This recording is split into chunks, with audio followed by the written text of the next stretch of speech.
protect his marriage. He protected his wife, and he smacked the daylights out of that pineapple. All right, thanks, bye. And what I'm reading here is that there's another video where she was annoying him and asking him if it's okay. And he turned around and was clearly upset and said to stop. And she was still doing that. These modern women can't apparently take rejection gracefully. They're not reading the body signs, the body language. They're not reading the nonverbal cues is the thing that I'm getting from all of this. So sometimes it just feel like black women can never be good enough for black men. Y'all say y'all want natural women, but we wear our hair natural, and it's really if you're natural and you have a curly hair pattern that y'all like, not if you're natural and you have a 4C. Y'all say y'all don't like makeup, but then y'all get the girls who wear makeup. It's just so confusing to us, and I feel like usually the men are supposed to be the head, right? So if the man is the head, then y'all are leading the conversation, and y'all are leading the trend of why we dress and do the things that we do, because ultimately it's to get a man, right? I mean, usually, not for all women, but for most women, it's to get a man. So we're going to do what's going to attract you. I mean, it's just basic nature. Like if you look at the animals and all that, they do what's going to attract their mate. So we do the same thing.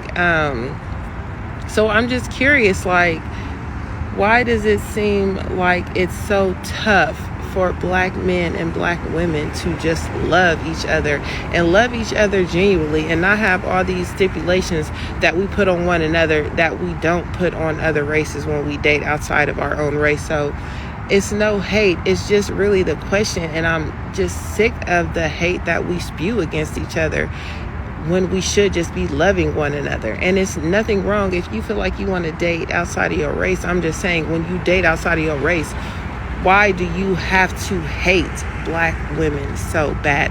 Why do you have to feel like you have to put this other race over black women and make it feel like they're better, and that's why you chose that was the better option, when that's just not the case? Women are women regardless of the color. We all have the same traits for the most part. It doesn't matter if it's black, white, Asian, Mexican, Indian, whatever you choose. Women are going to be women. Dana in the comments, and Dana's got a little following. Dana, or DD 1987, says, black men show me a lot of love. I don't know what y'all be talking about. I don't know either. They just be talking. I'm going to start by saying, if you even think of leaving a mean comment on this, don't. Because I can't handle it right now.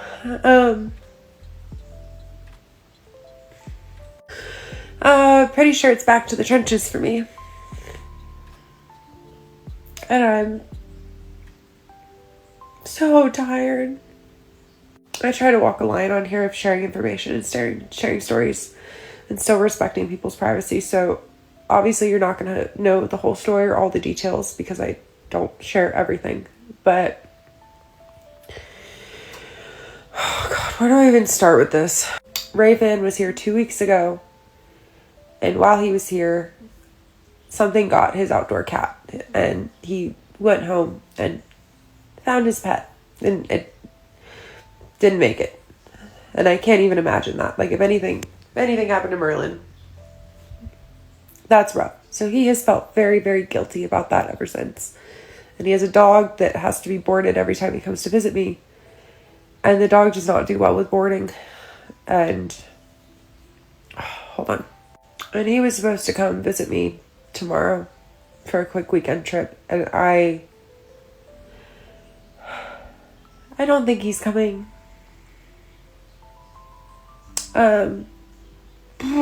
This is going to take me a lot to get through. I don't think he's comfortable leaving his pet again so soon. And if that were the only thing I told him originally, I was like, this trip is very soon after you've already been back down here. It's a quick turnaround, like driving 7 hours just to be here a day and a half and turn around and do it again. I get it. So even from the beginning, I was like, if you can't come this weekend so soon, it's okay. But he's had a tough week. And this morning he told me he's felt distracted at work, which is not my fault. He wants to talk to me, he cares about me, but I think that coupled with the pets, coupled with another responsibility that he has in Idaho, that he is scared will mean that he cannot move in spring. Like, it's not only his decision, and I don't want to get into it. It's not important for you guys to know, but we're gonna talk when he's off today. But I have a really bad feeling that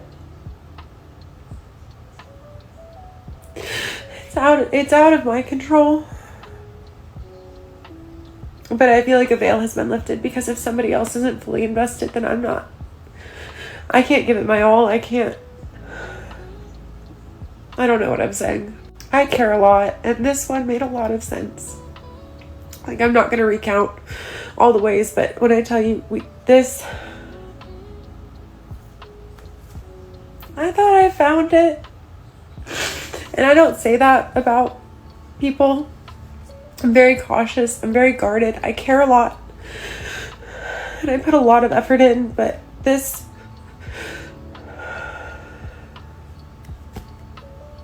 I thought this could be it. And if that makes me stupid, then it does. But we thought this was going somewhere.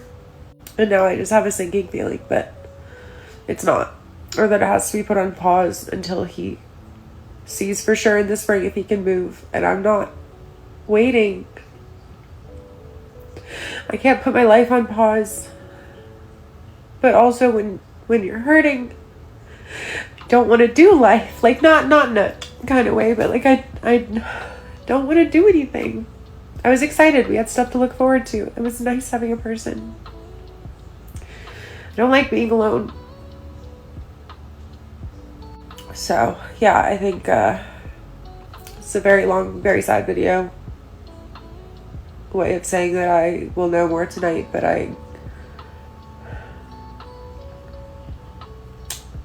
Rave Man chapter's probably closing.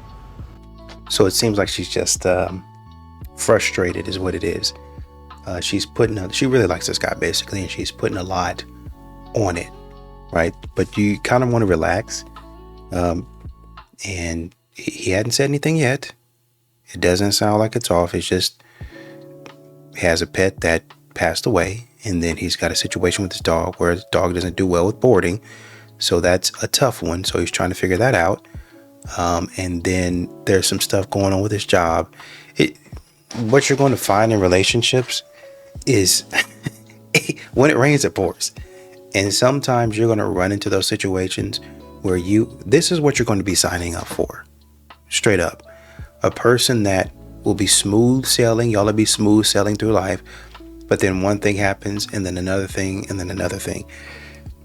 And quite honestly, that person is stuck in a rut. So y'all have to figure out how it is that y'all, before it was just them, but now how y'all get through it together, right? Because you kind of got to jump down in there with them, because that's what you said you would do in your vows. You don't have to do that right now because y'all are not officially together. But all I'm saying is just kind of don't panic. You probably need to breathe. Just kind of talk to him. Y'all talk every night. Y'all FaceTime. Just do whatever y'all are doing. And that will tell you where his head is. Offer assistance. Listen to him. And just kind of try to give him some support. Have y'all noticed that most of the regular girls are cuffed up and most of the baddies are not? No, we have not noticed that. It's definitely a reason for that. Oh, gee. I wonder why that is. Men love to try to come around and humble baddies. Here we go again. I'm sure during this video, she's going to try to figure out a way to justify attractive women being single and alone. And if my judgment serves me correctly, she's going to justify it by saying that men are a certain type of way towards women that are attractive. And because they're like that is the reason why they don't go after attractive women, or why attractive women don't have partners. Let's go ahead and take a look. What ends up happening is they want to date us, but they don't like that we know that we're bad. I will go to the extent of saying that makes absolutely no sense. When a woman is truly attractive, the world tells her that every single day. She doesn't have to hear from a man she's not even dating to actually believe it. And as far as women being humbled, attractive women have been humbled since the beginning of time. That's never going to change. If that was a man's actual purpose in getting with an attractive woman, which it really isn't, for the record. That's weird as hell, right? So they go find regular girls and they go play with their time because they know that they can't do that over. So based off how she concluded that video, that would ultimately mean any woman that's in a relationship or that's in a marriage is just a regular girl. She's not a baddie. So let's take it to an extreme. That would ultimately make Beyonce a regular girl. That would ultimately make Coco Jones a regular girl. These are all women in committed relationships. When I tell you they get on here, they will say anything to justify their condition in the space that they're in. They will say anything. There's so much attractive women walking around, it really doesn't make a difference whether they want to fuck men or not. We literally have the pick of the litter. It really does not matter. But she also forgot to mention that how just because a woman is attractive doesn't make her a good partner. A lot of y'all baddies be horrible. Not to mention y'all be ran through. Because there's no way you want me to believe you're just an attractive person. You're not with anybody at all. You just celibate. Now y'all be getting ran through by the name, make the money. We know how it goes. And then that's that. You go home, you cry yourself to sleep because you know that net just ran you will never take you seriously. So no, it's not that men only wife up regular women because they can't wife up baddies because they can't do what they want to do. Nah, everybody get to work if you gonna get to work. But you know what? I know y'all ain't gonna listen to me. I'm just a normal guy. Y'all keep it changing. Now, I'm not saying that she's not attractive, but like, who's given us the authority to stick ourselves in that attractive bunch? That's what I keep on trying to figure out. Who's giving you the authority to stick yourself in the bunch where it's, oh yeah, we're the attractive ones. They don't approach us because we're too attractive. Who told you that? How many people told you that? Or is this just a new coping mechanism? I'm going to say this as plainly as I can. Shira 7 is not a role model. And I know some of y'all are about to be mad, but I don't care. I care more about the truth in your souls than I do about your feelings. She has made an entire platform from convincing women that the highest form of female empowerment is transactional relationships.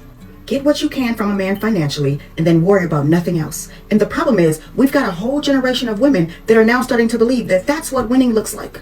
That's not winning. That's emptiness.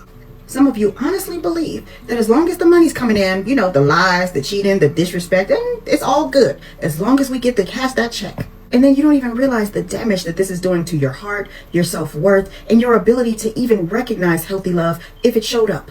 And Shira herself was a side chick who got her man by any means necessary and is now teaching all these women to follow that same blueprint. She loves to brag about not caring what a man does as long as he pays. But here's the problem.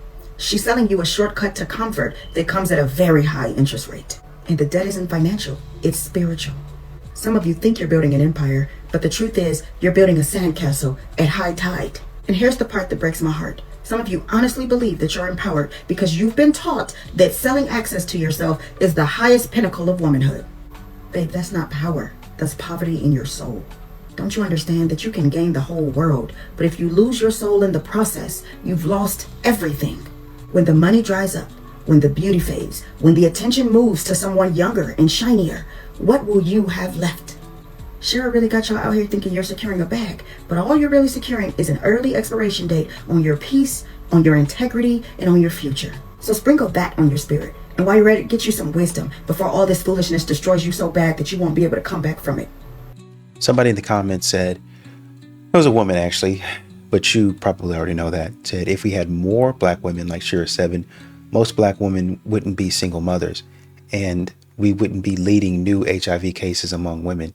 She didn't allow herself to become a statistic like so many other black women. She was smart and it paid off. Never married for love, marry for stability. She was a side chick. You know what I mean? Like she was too busy in somebody else's business, right? So I'm not sure if you want that to be your role model, and also wasting people's time. I'm not sure if that, do you know that you can get love and stability at the same time? Do you know that for most people, they have to build their stability? Don't be ignorant. This guy made a post talking about if $25 is too much for you to eat, you're too big for me. And I commented and I said, oh, good for you, King. Set your boundaries. As long as you're sending money, like 25 is enough. And he goes, no, I'm talking about in general. I'm not speaking about me. And I said, oh, I'm sorry. If you're broke, just say that, baby. So basically what he's saying is that if $25 is not enough for you to get a meal or lunch or something like that, then you're eating too much, right? And she goes and calls him broke. If you're broke, just say that. No, I'm not broke. I'm saying, why are you wasting money? Why is $25 not enough to get you something good to eat for lunch? You can get a sandwich, lunch meat, chips, and a drink for that much. You don't have to spend all your money. Y'all like to try to take men's money and just spend it freely. I think the worst part of NYC summer is the fact that men just get to stare at hot girls dressed in like minimal clothing all day. It feels like it shouldn't be free. Like, or you don't deserve it for free. And you get it, and it pisses me off. Oh, let me put on a bra top. Let me put on a little bra top and pants that look like they were spray painted on, which is what women just walk around in, right? The leggings. They walk around in leggings that are literally sealed to their butt cheeks. You can see the crack and everything. And then if guys look at the crack, it's like, ew.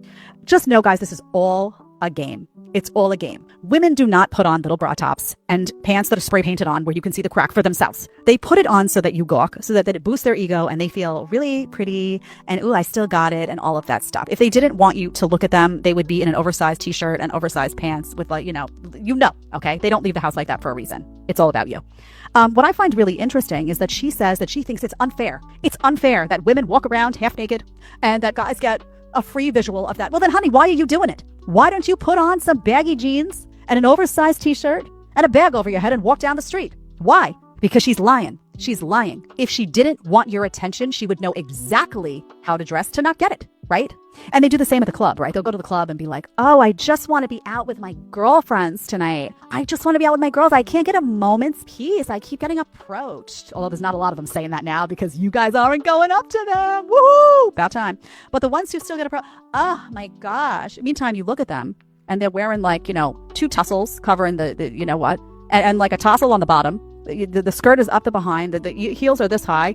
Guys' eyes are like, wah, wah, because how could you not? Look, I mean, sometimes I see girls, I'm straight as the day is long, but sometimes I see girls and I'm like, oh, because if you can't believe it, everything's exposed, right? It's like, and the bathing suits, even on the beach, are getting so, I mean, I wear a bikini, don't get me wrong. That's right, I do. But some of them, it's like I saw a woman on the beach when I was in Florida last. The swimsuit was clear. It was a clear color. It was only in the nipple area that there was something covered, and then the thong was clear. And I was like, is there a suit? I spent a good 5 minutes looking just to try to figure out what was. It was like a puzzle to figure out, right? What's going on here? Ooh, right? A guy will do that, and some of the guys I could see were like, what's going on? Is she naked? What? Right? Oh, that guy's not allowed to look. It's all garbage. Ladies don't dress scantily dressed if they don't want male attention. They're not doing it for themselves. They're not doing it for their female friends. They're doing it so that you look. And then they're going to complain about it, right? Then they're going to complain about it, right? Because they can. Because now their ego's been boosted. They're on a pedestal because you stared. You know what the best thing you could do, guys? And I know it's hard. Listen, I know it's so hard. But the best thing you could do is when you see those attention-hungry women really to the max, right? I'm not talking about how it used to be in my day. I used to get dressed up and my friend used to tease me because I would put on, fitted jeans and like a little bustier and a little blazer, right? And that was like, oh my gosh, Jed's wearing a bustier and a blazer. Now it's like, you're out and the girls are just in the bustier. No jeans, no pants, nothing, no jacket. And then Honestly, these women are treating themselves like zoo animals. Like, you can stare at me, you can gawk at the exhibit, but you can't touch the exhibit. When a guy asks you on a date but makes it a location that's clearly way more convenient for them, how do you handle that? I think that I go on said date, unless it's like crazy out of the way. I live in Chicago, so like everything is relatively close. Like even if it's like far away, it's like not extremely. There's good public transportation. But whenever a man asks me on a date, but he then asks me to a place that's like clearly way more convenient for him than it is for me, if we live in different neighborhoods, work in different neighborhoods, I always do side eye a bit. And it's not enough to be like, no, I won't go. Because here's the thing, like they could just know those spaces because that's where they live. Like, and they're trying to plan a date. And I definitely think that it depends if like the next couple dates they're only asking on convenient places for them. But it always does make me be like, oh, okay, yeah, let's make it easy for you. I'll trek all my way up to you. I guess my question would be, at what point does the man get some sort of leverage in the situation? If he's coming to you, or if he doesn't come to you, then you got to get an Uber. He's got to pay for the Uber. Then he's got to pay for the date. Then he's got to text you. He's got to initiate the conversation. At what point, like, where does he know this is all worth it? At what point in time during the whole process are you making him comfortable and reassuring him that, hey, I'm actually into you. I'm actually looking forward to this. You're actually spending your money wisely. Because at this point, how would he know he's not just throwing his money in the wind? Women often complain that men use weaponized incompetence to get things done for them. But I'm gonna tell you something really interesting I've noticed in healthcare. I'm going to say that around 7 out of 10 times, if a male patient shows up to his appointment with a female person with him, whether it's his mother or his wife, or even girlfriend sometimes, the women will want to answer all the questions for the male patient, from their date of birth to their full name to their symptoms. And before you say something like, well, maybe they have anxiety, I want you to know that a lot of times these men are actually trying to speak and being interrupted, or they're rolling their eyes in frustration from a view that I can see that the other person cannot. So if you're actually interested in having men become better advocates for themselves, try and be quiet when they can answer their own questions. Shut up. He can speak for himself. That's what I be saying. When you get married, when you get into a relationship, these women act like you ain't been living. They act like you don't know what to do. You don't know how to do stuff anymore. Like all of a sudden, your brain stopped working. I've always had a fat ass. I've always had a little waist. But now I have a littler waist and a fatter ass, okay? And big boobs too. So a lot of things just don't really fit the way I want them to fit unless they're super stretchy material. But the one thing that nobody tells you about making modifications to your body is when you do that, you're gonna have to spend so much money on alterations and making your clothes fit better. I just took in 2 dresses and 1 pair of jeans, and I mean the bill was like $185, which isn't that bad in comparison to some alteration places, but man, I gotta do it on like every outfit sometimes, like unless it's from Fashion Nova and it's stretchy. Tell you women something right now, y'all be losing y'all lead quickly and expediently. Like y'all be up by 30, but then y'all start messing around, and then all of a sudden the other team would come up and they beat you by 20. This is what's happening to y'all right now. I have a big behind. I think I'm going to get it even bigger. They didn't cut the lead down to 20. My chest is pretty good, but I got bigger. Really, honestly, and truly, they didn't cut the lead down, and now they didn't take in the lead. Now they up by 10. You start messing with your face, depending on the way it go, by halftime, they can be up by 50. So once again, all I'm saying is y'all start off in the lead, but then that 30-point lead evaporates by halftime. Who on the team would you not let date your son? Lindsay, for sure. Who on the team would you not let date your son?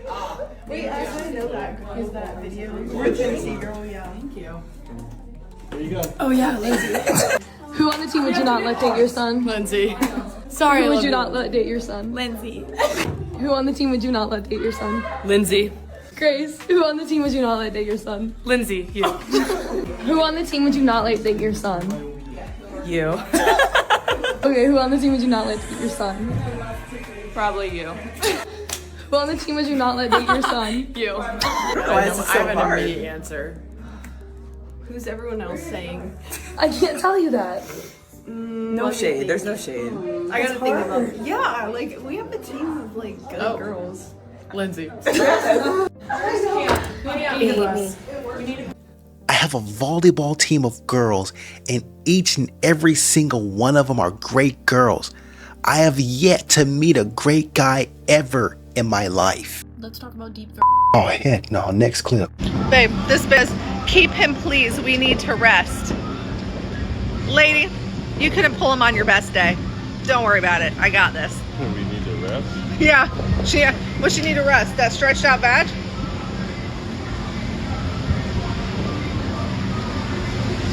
Stay bothered. Dang, stretched out vag is an absolutely insane statement.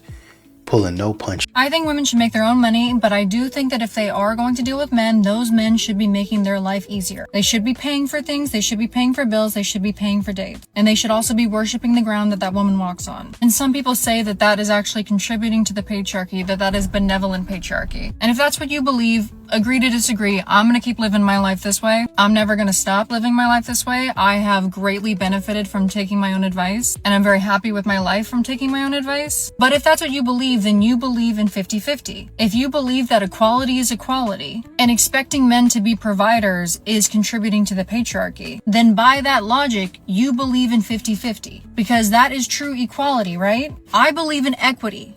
I don't believe in equality. We are not equal. So I am not going to treat men equally if they want access to me. That means you believe that men should not hold open doors for women, that men should not pay half for dates. You don't believe in men being chivalrous, which is technically like a gender role, and that's fine for you.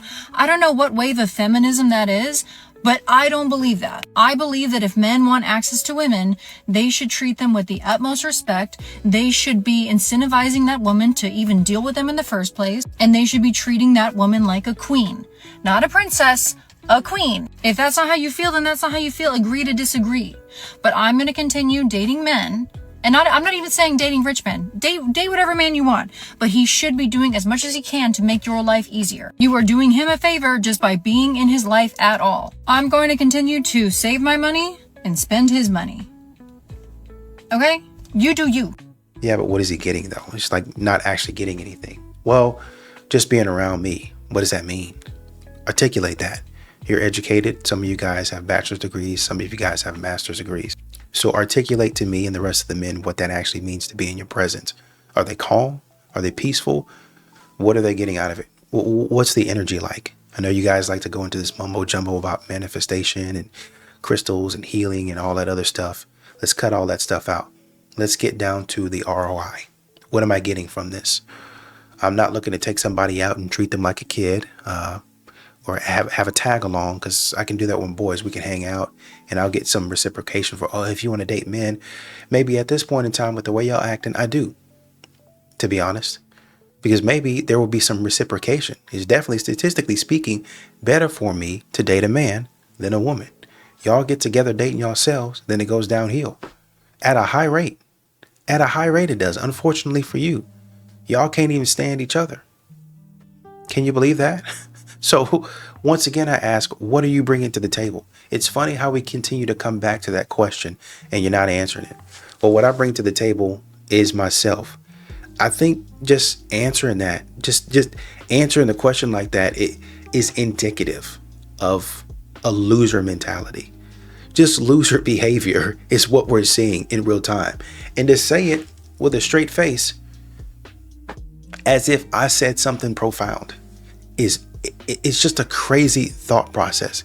And this is the thing that men have to put up with. They have to deal with.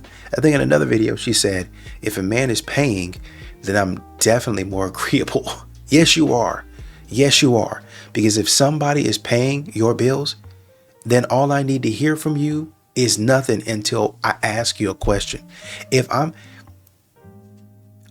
you're not giving me anything and I'm essentially paying for you, you're essentially a robot to me. Well, you get me. Okay, then I'm paying for you. So if that's the case, you don't need to be talking right now. Okay, then. Thank you. If that's the case, it's about 10 o'clock.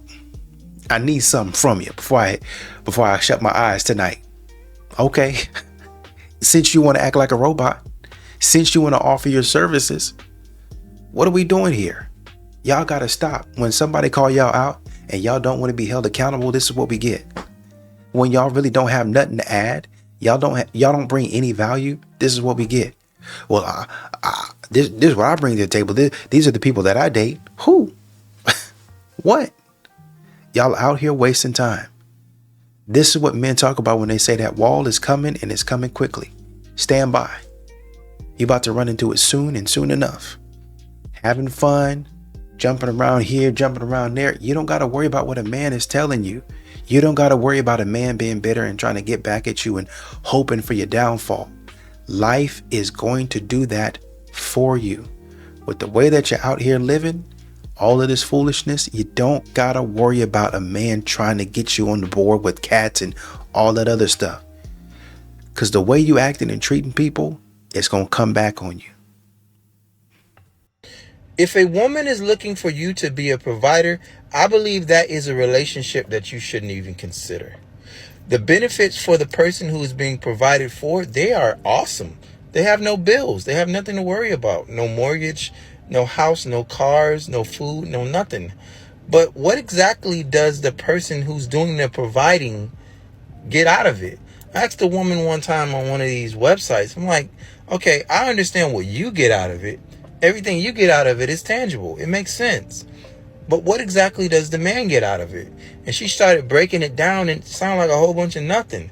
Like she was saying, yeah, I wash his clothes. I was like, okay, so you put some clothes in a washing machine, the machine does the work, and then you take them out, you put them in the dryer. And she was like, yeah, I cook. I was like, okay, so you go in the kitchen and you cook some food. And she was like, yeah, I clean. I was like, okay, what you just described to me sounds like about 2.5 hours of work. So you want me to believe that the average guy is out here working 40 to 60 hours a week to pay the bills in the house, and the equivalent that he's going to receive is cooking and cleaning, and that's the worst deal I ever heard of. That don't even make sense. Like I've said before, men sign up for some horrible deals. Now, of course, down the line, the woman inserted her body into it, as if that's not a mutual exchange, which is just crazy. Doesn't make any kind of sense. But men have devalued themselves to a point that a woman thinks that her body is worth something and that a man's body ain't worth. But y'all did that. Only person that can be blamed for that is y'all. But yeah, the benefits of being a provider don't make sense at all whatsoever. So this woman believes having a beautiful woman, well, let's go back to this one. A woman should have her own, meaning her own car, job, and money, okay? As a woman, as a man, you should add value and uplift what she already has. It's not that hard. And then she says, having a beautiful woman with respect and who loves you, that should be more than enough. Her feminine presence should add a lot to a lonely life as a man. Interesting. So I'm pretty and I respect you. That should be enough. But what if a man loves you and he's still doing all of the work? At some point in time, you have to add value to the relationship. And this is what men continue to say. It's not enough. Like he said, well, I'm going to add my body to the equation. Another guy said, laundry once a week. I probably do laundry maybe depending on the load. For me, if it was me by myself, I would do laundry maybe once a week. But if it me and my wife, then it's probably going to be maybe every 2 or 3 days. So laundry once a week, cleaning the home 1 to 2 hours daily, cooking a meal, 1.5 hours daily. So 14 hours cleaning and 10.5 hours cooking, 2 hours for laundry, totaling about 26.5 hours. And you get free housing, free food, free protection, free clothing, free transportation, medical coverage, someone to support your children. Men, wake up. The guy says, keep in mind, she is also washing her clothes and eating as well when she cooks. So even the benefit we get is shared with her, but she ain't sharing none of the burdens we have to take on. And this is kind of what I was talking to somebody else about. What exactly is the man getting? The man has to help out around the house. He's got to cook. Well, I want a man that's going to cook with me. He's going to clean with me. He's going to wash the clothes with me. All of the domestic stuff. But if you say, touch the trash can, oh, I can't do that. Pump the gas, oh, I don't pump my own gas. Are you going to help me drive? Oh, I'm a passenger princess. I ain't going to do that. You going to mow the lawn? Oh, I can't do that, man. That's not something for me. Keep in mind, the man is doing all of that. And in the summertime, you're going to be mowing your lawn multiple times. It's not going to be, I'm going to hit it and it's going to be done for like another week or 2 or 3 weeks. You're going to be hitting that thing often, assuming you want to take care of your lawn, right? And especially if you live in a nice area, they going to see to it. Well, you're probably going to be paying somebody else to do it, but you going to see to it that lawn is done, or else the HOA going to come talking to you, right? You got too many cars in the driveway. You get it. The point is, a man's going to have to do all of that stuff that you got going on in the house, as well as all the other stuff. Y'all not going to touch it. So when a snowstorm or something come and he got to get those snow shovels out or clean off that driveway, guess who's doing bulk of the work? He is. Well, oh, I can get your coffee. He's doing that. That man sometimes got to do both. I got to get my coffee, then got to go out there and shovel snow. I got to go out there, work the land, be on the farm, doing all that stuff by myself, and then still got to come in and wash dishes and cook and clean. That's what he said. So what exactly are you doing? What exactly are you helping with? Because you're not going to touch anything that I got going on. You don't want to go to the mechanic. You don't want to change your oil. You don't want to get your brakes fixed. You don't have to want to deal with all that. You just outsource it to the man. So how is this 50-50? If the man is bringing to the table his money and then all the other stuff that a man, quote unquote, is supposed to do, then he got to come in and help you with the stuff that you got going on. How is it any different? How is it not equal? How is a man not doing more? Well, I got kids and doctor's appointments and this, that, and this. And you want the man to help with all that. So again, I say, he's going to continue to do more. And what we're going to come to is, well, he's a man. He should just do that anyway. If you broke, then just say that. If you don't know how to be a real man, who gonna be the man? Who gonna be the man? I am. And a man tells you, this is a boundary. This is too much. You need to do more. You need to step up. You said a leader, right? I see some deficiencies in you. You need to grow over here. You need to get better at that. But you want me to figure out how to tell you in a nice way so it don't offend you. Newsflash. For women, most of them, you're going to offend them. It don't matter what you say. They don't want to hear it. Period. End of story. So it don't matter what I say. You still need to grow. Now, people that are good, women that are good, they'll sit back. It might hurt them a little bit, but they'll come back and say, you know, you're right. I appreciate you saying I'm going to try to get better. But these modern women, they don't want to hear nothing you gotta say. Nothing at all. And that's where the problem is. And that's why these men are discussing if I go 50-50 or if I'm a provider, it still ends up the same. I still end up doing more in the relationship. If I'm a provider, that's 100% period. Done. End of story. But if it's 50-50, as you say it is, it's probably going to be closer to 70-80. For me, on my part, I'm doing 70-80%. And then you're not going to say anything. Well, oh, that's a good man. Oh, man, that's a great man. And in some situations, they still be looking for the man to do more. They still be looking for the... Anyway, the point is, from what happens with modern women today, a lot of men are getting the raw end of the deal. Yo, son. Yo, get the out. Nope. Oh my god, oh my god, oh my god, oh my god, Oh my god, oh my god. oh my god. Get the here. Open the door. Yeah, how did he get in? Mom! So, fuck up. We need someone to Get inside there. Get inside. No. I'm calling cops. Get Get inside. inside. Oh my god. Yo, Abby, watch me. I'm gonna open the door. No, Sam. Just open it, just open it. Wait. I'm watching your back. Here, go. He's in the fridge, he's in the fridge. I'm calling cops. Okay, he's good. He's huge. I'm calling cops. Get inside the store. He's huge. Yo, he's getting out. Hey, hey! There's a bear in the house, Alyssa. There's a bear in the house, Alyssa. Get up! Stay upstairs. He's crawled out. He's up on the thing. Oh my god. Oh my god. We gotta yell. We gotta get it out. It's coming down. It's coming down. It's coming down. It's coming down. It's coming down. It's coming down. Abby. No. We gotta get it the fuck out of the house. It's gonna ruin shit. How did it get in the first? There's a bear in our house. It's leaving. It opened the. Oh, the garage door is closed. It just opened the door. It can't touch the cars. It can't touch the cars. Oh my god. Oh my god. There's a bear in our house. That's not real. Are you on the phone with the cops? Yes. And can you guess where the women were? Upstairs or behind the man? But let me say, bump that. This man opened the door.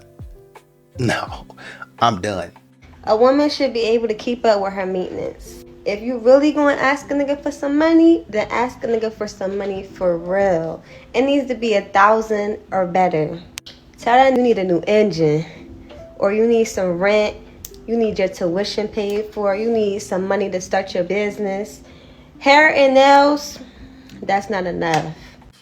What is enough? Once again, just because you paint on your eyebrows and throw on some lip gloss does not mean that you get to demand that somebody pay for any more than your nail. They shouldn't even be paying for that. They shouldn't even be paying for that. But somehow we done got lost along the way to, oh, well, hair and nails ain't enough. Have them paying for your car. Oh, I need an engine. You probably didn't wreck the car. You're probably out there driving bad. You probably don't even know what you're doing on the road. What you probably need somebody to do is sponsor you to go to a driving course so you can figure out how to take care of what you already have. What you probably need to do is have somebody sponsor you to go cook with Gordon Ramsay so you can learn how to cook for your husband and your children. That's something that men need to start investing in. Oh, you said you're going to go try to cook? You said you're going to culinary school? I'll pay for that. That's going to benefit the whole entire family. But the stuff that you guys are doing right now, asking a man to pay for hair and nail, oh, you don't need that. You can buy some press-ons from Amazon. As far as I'm concerned, here's $10. I got you. Don't worry about it. As a matter of fact, $20. Get yourself something nice. Get yourself the little detailed, intricate nails press-on from Amazon. Don't ever say I ain't do nothing nice for you. Quick PSA, just something to think about. If a man fully providing for you is the bare minimum, then you cooking for him every single night is also the bare minimum. Oh, yeah. If him opening every single door for you is the bare minimum, then you picking up his laundry off the floor is also the bare minimum. If him being above a certain height and being in shape is the bare minimum, then you staying attractive and staying in shape is also the bare minimum. If him constantly fixing things around the house, taking care of the yard, whatever it may be, is the bare minimum, then you taking care of the home and keeping it clean is also the bare minimum. I see this double standard all the time where women will want all of these traits in men and call those things the bare minimum. Yet when a man asks if they can cook, they say, well, no, you can cook for yourself. Yeah. You're fully capable. Wouldn't that mean then that you are fully capable of going to work for yourself and providing, and that you don't actually need someone to provide for you? The truth is that serving is an act of love, and despite what social media may be promoting, being a wife does not mean sitting around and doing nothing and just looking pretty all day while your man goes and works his tail off. Yeah. It's funny that we put all these expectations on men and then call those expectations the bare minimum. But when a man simply just requires that a woman knows how to cook, social media freaks out and calls it misogynistic. Crazy. They'll never like us. Them not wanting to take care of their husband because social media is telling them that is the wrong thing to do, we'll never agree with that. We love our husbands and we want to take care of our husbands. They just can't stand to see that. I don't think modern women really understand what they're asking a man to do. They're asking them, be responsible for yourself, then be responsible for me, then be responsible for the babies that we're going to have. And do it fully, comfortably, not us struggling, us going on expensive vacations and me getting expensive gifts.